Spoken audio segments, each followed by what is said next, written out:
मैं डॉक्टर शिखा अग्रवाल, राजकीय महाविद्यालय सुजानगढ़, बीए पार्ट थर्ड के सभी विद्यार्थियों का आज की क्लास में स्वागत है। जैसा कि हमने अपनी पिछली क्लास में सिलेबस डिस्कस किया था, क्योंकि इस वर्ष भी कोविड महामारी के कारण हम लोगों की क्लासेस एक सामान्य तरीके से नहीं हो पा रही हैं, इसलिए हम लोग वीडियो के माध्यम से अपने अध्ययन को जारी रखेंगे। आज का हमारा टॉपिक है संयुक्त राष्ट्र संघ, उद्भव, उद्देश्य और सिद्धांत। विश्व में अंतर्राष्ट्रीय शांति और सद्भाव को बनाए रखने के लिए एक मंच की आवश्यकता को महसूस किया गया।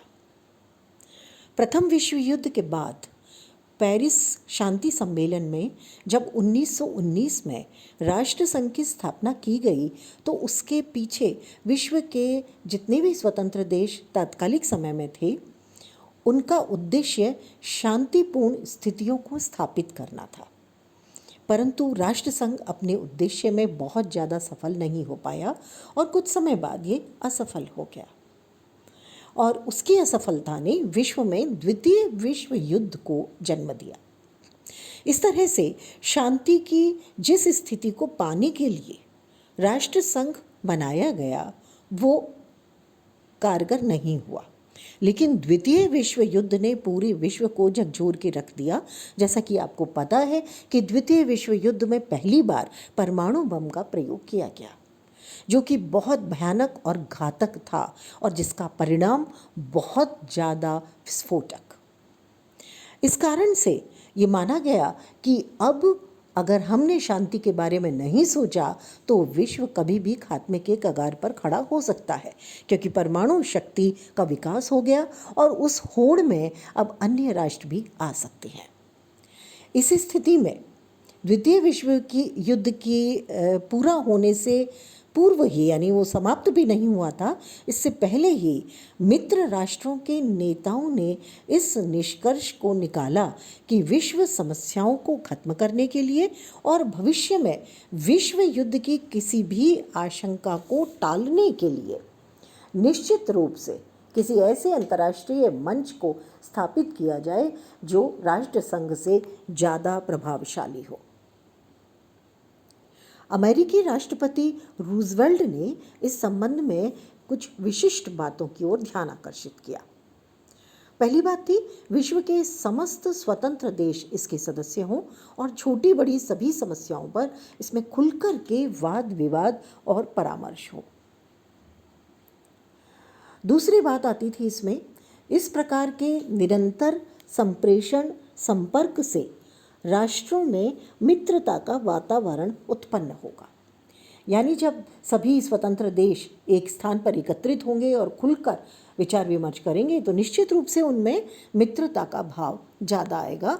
तीसरी बात जो अमेरिकी राष्ट्रपति रूजवेल्ट ने कही वो थी कि अंतर्राष्ट्रीय राजनीति के मंच पर अपनी प्रतिष्ठा बनाए रखने के लिए हर एक देश किसी भी प्रकार की युद्ध जैसी कार्यवाही से हिचकिचाएगा, यानी युद्ध में कमी आएगी।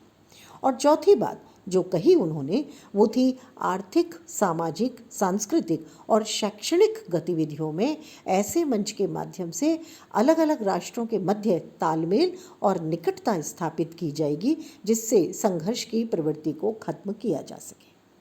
तो इसका कार्य सिर्फ शांति स्थापित करना नहीं माना गया, यानी कोई भी ऐसा मंच जो बनाया जाएगा अंतर्राष्ट्रीय स्तर पर, वो सिर्फ शांति की स्थापना ही नहीं करेगा, बल्कि शांति बनाए रखने के लिए आर्थिक, सामाजिक, सांस्कृतिक और शैक्षणिक गतिविधियों का वातावरण भी बनाएगा, जिससे विकास हो, जिससे सभी राष्ट्र मिलकर के संघर्ष की प्रवृत्ति को खत्म करने में सहयोग दे सके। इस तरह से संयुक्त राष्ट्र संघ की परिकल्पना सामने आई। तो मुख्य उद्देश्य युद्ध नहीं होना, लेकिन युद्ध नहीं होने के साथ साथ सभी राष्ट्रों का विकास हो, उनका उन्नयन हो, सामाजिक, आर्थिक, सांस्कृतिक गतिविधियां विश्व में बढ़ें और सभी जो विश्व जनमत है या जनता है वो इसके माध्यम से विकसित हो। ये भी एक इसका एक स्वरूप सामने आया जब अमेरिकी राष्ट्रपति रूजवेल्ट ने इसके बारे में बातचीत की। अब आते हैं संयुक्त राष्ट्र संघ का उद्भव कैसे हुआ। इसका उद्भव कोई एक दिन में नहीं हुआ। जैसे कि हमने बात की कि द्वितीय विश्व युद्ध के दौरान ही इस पर बातचीत शुरू हो गई थी, तो अटलांटिक चार्टर में सबसे पहले इसको सामने लाया गया। अटलांटिक चार्टर 14 अगस्त 1941 को लाया गया। इसके अंतर्गत ब्रिटेन और अमेरिका ने कहा कि वे न तो विस्तारवादी नीति का अनुसरण करेंगे और न ही किसी ऐसे प्रादेशिक परिवर्तन को करना चाहेंगे जो उस देश की जनता के विरुद्ध हो। इसका अर्थ है कि ब्रिटेन और अमेरिका जो अभी तक विभिन्न राष्ट्रों में अपना साम्राज्य बढ़ाते जा रहे थे, वो ऐसा नहीं करेंगे और अगर उस देश की जनता नहीं चाहेगी तो किसी भी प्रकार का परिवर्तन प्रादेशिक स्तर पर नहीं किया जाएगा। दूसरा सम्मेलन आयोजित किया गया मास्को में, जो 19 अक्टूबर 1943 को हुआ था और इसकी भी बहुत महत्वपूर्ण भूमिका यूएनओ की स्थापना में मानी जाती है। अमेरिका, ब्रिटेन और सोवियत संघ के विदेश मंत्रियों ने इसमें अंतर्राष्ट्रीय संगठन के स्थापना की पहली बार घोषणा की। इसके बाद जो महत्वपूर्ण सम्मेलन हुआ यूएनओ की स्थापना के लिए, वो था डम्बल्डन ऑक्स सम्मेलन, जो 2 अगस्त से 1 सितंबर 1944 में अमेरिका, ब्रिटेन, सोवियत संघ और चीन के प्रतिनिधियों के मध्य में हुआ था। इसमें अंतर्राष्ट्रीय संगठन की रूपरेखा तैयार की गई। ये तय किया गया कि संयुक्त राष्ट्र का एक सम्मेलन 25 अप्रैल 1945 को सैन फ्रांसिस्को में बुलाया जाएगा, जो डम्बाल्डन ऑक्स सम्मेलन के विचार विमर्श के आधार पर जो प्रस्ताव तैयार होंगे, उनसे संयुक्त राष्ट्र संघ के संविधान का निर्माण करेंगे। 4 फरवरी से 11 फरवरी 1945 तक ब्लैक सी में स्थित क्रीमिया द्वीप के याल्टा नामक स्थान पर एक सम्मेलन हुआ। इस सम्मेलन में अमेरिकी राष्ट्रपति रूजवेल्ट, ब्रिटिश प्रधानमंत्री चर्चिल और सोवियत प्रधानमंत्री स्टालिन ने भाग लिया। इसमें यह निर्णय हुआ कि संयुक्त राज्य अमेरिका, ब्रिटेन, सोवियत संघ, फ्रांस और चीन सुरक्षा परिषद में स्थायी स्थान लेंगे और वीटो शक्ति इन्हें प्रदान की जाएगी। इस सम्मेलन में ये भी निर्णय फिर से किया गया कि 25 अप्रैल 1945 को सैन फ्रांसिस्को में राष्ट्रों का एक सम्मेलन बुलाया जाए। 1 मार्च 1945 तक जर्मनी के विरुद्ध घोषित करने वाले सभी राष्ट्रों को इसमें निमंत्रित किया जाए और इसके बाद में 25 अप्रैल से 26 जून 1945 तक सैन फ्रांसिस्को में सम्मेलन हुआ। ये सम्मेलन एक तरह से यूएनओ की स्थापना के लिए महत्वपूर्ण सम्मेलन था। इसमें 50 देशों को निमंत्रित किया गया। इस सम्मेलन में ही संयुक्त राष्ट्र संघ का संविधान, जिसे हम चार्टर कहते हैं, उसका निर्माण हुआ। 26 जून 1945 को इसमें भाग लेने वाले राष्ट्रों के प्रतिनिधियों ने संविधान के अंतिम रूप से उसे स्वीकार करके उस पर अपने हस्ताक्षर किए। ये प्रक्रिया 24 अक्टूबर 1945 को पूरी हो गई। इसी दिन संयुक्त राष्ट्र संघ की औपचारिक रूप से स्थापना हुई।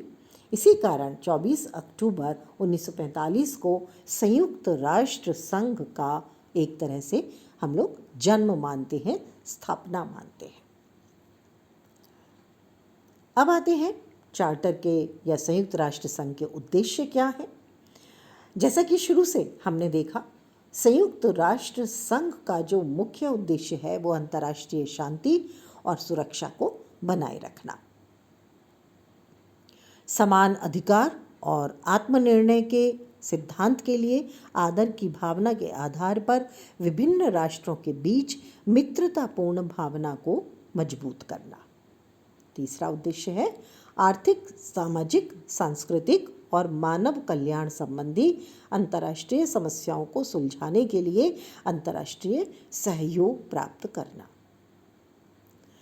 इन सामान्य उद्देश्यों की पूर्ति के लिए विभिन्न राष्ट्रों द्वारा किए गए कार्यों में समन्वय स्थापित करने के लिए एक केंद्रीय संगठन के रूप में काम करना। तो कुल मिलाकर के जो उद्देश्य है वो शांति और सुरक्षा बनाए रखने के लिए तो है ही, यानी युद्ध से बचाने के लिए तो है ही। इसके साथ साथ सभी राष्ट्र, चाहे छोटा है चाहे बड़ा है, सभी को आत्मनिर्णय का अधिकार दिया जाए, सभी को समान अधिकार मिले।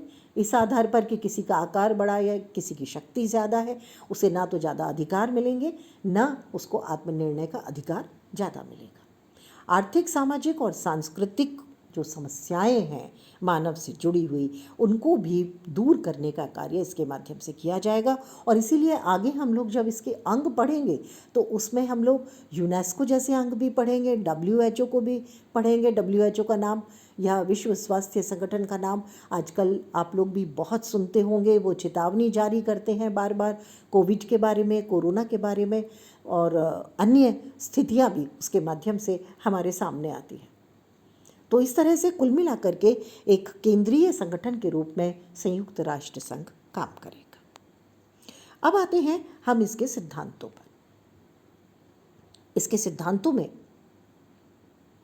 इस बात का ध्यान रखा गया कि इसके जो सदस्य राष्ट्र हैं वो उत्तरदायित्वपूर्ण व्यवहार करें।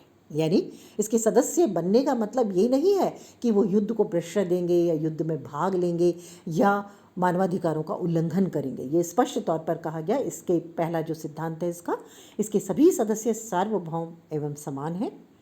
दूसरी बात कही गई, इसके सभी सदस्य चार्टर में उल्लिखित उत्तरदायित्व के अनुसार आचरण करेंगे। तीसरी बात कही गई, इसके सभी सदस्य अंतर्राष्ट्रीय विवादों का समाधान शांतिपूर्ण तरीकों से करेंगे ताकि विश्व शांति और सुरक्षा तथा न्याय खतरे में ना पड़े। चौथी बात कहेगी, इसका कोई भी सदस्य राष्ट्र किसी दूसरे राष्ट्र की स्वतंत्रता और अखंडता के विरुद्ध शक्ति का इस्तेमाल नहीं करेगा। यानी कोई भी राष्ट्र, इसका सदस्य जो है वो किसी दूसरे राष्ट्र के मामलों में, आंतरिक मामलों में किसी भी प्रकार का हस्तक्षेप नहीं करेगा और ना ही उसकी क्षेत्रीय अखंडता के विरुद्ध कोई कार्य करेगा। अगली बात आती है, इसके सदस्य सभी कार्यों में सहयोग देंगे और ऐसे किसी राष्ट्र का सहयोग नहीं करेंगे जो संयुक्त राष्ट्र संघ के विरुद्ध कार्य करता हो। संयुक्त राष्ट्र संघ यह भी देखेगा कि कोई वो सदस्य, या जिसे हम कहते हैं गैर सदस्य, जो इसका सदस्य नहीं बना है, वो भी कोई ऐसा कार्य न करे जो शांति को खतरे में डालता हो। यानी वो भी शांति के संबंध में सभी कार्यों में सहयोग करेगा और उसके माध्यम से वो विश्व सुरक्षा और शांति को बनाए रखने में महत्वपूर्ण भूमिका निभाएगा। अध्याय 7 के अंतर्गत प्रवर्तन कार्यों के अतिरिक्त अर्थात विश्व शांति और सुरक्षा के कार्यों को छोड़कर संयुक्त राष्ट्र संघ किसी भी देश के आंतरिक मामलों में हस्तक्षेप नहीं करेगा। इस तरह से हम अगर देखें तो पूरी तरह से ये विश्व संगठन बनाया गया इस आधार पर कि ये किसी भी राष्ट्र के आंतरिक मामलों में सिर्फ राजनीतिक स्तर पर हस्तक्षेप नहीं करेगा, बल्कि ये पूरे विश्व में शांति स्थापना का कार्य करेगा। ये विश्व संगठन प्रजातंत्र, आत्मनिर्णय, समानता, संसदवाद, बहुमत, कानून का शासन, न्याय, शांतिपूर्ण परिवर्तन, संघवाद और प्रदत्त अधिकार जैसे आदर्श के सिद्धांतों पर आधारित है। इस तरह से संयुक्त राष्ट्र संघ एक ऐसा संगठन है जो अपने जन्म से लेकर यानी 1945 से लेकर आज तक अपनी संपूर्ण जिम्मेदारी को निभाता चला आ रहा है और उसके माध्यम से विश्व शांति की स्थापना में सहयोग मिलने के साथ साथ निश्चित रूप से मानवाधिकारों के हनन के मामलों को भी रोकने में सफलता मिली है। आज के लिए इतना ही। अगली क्लास में हम लोग पढ़ेंगे संयुक्त राष्ट्र संघ के अंग और उसके माध्यम से हम जानकारी लेंगे कि संयुक्त राष्ट्र संघ के जो 6 अंग हैं वो किस तरह से काम करते हैं। धन्यवाद।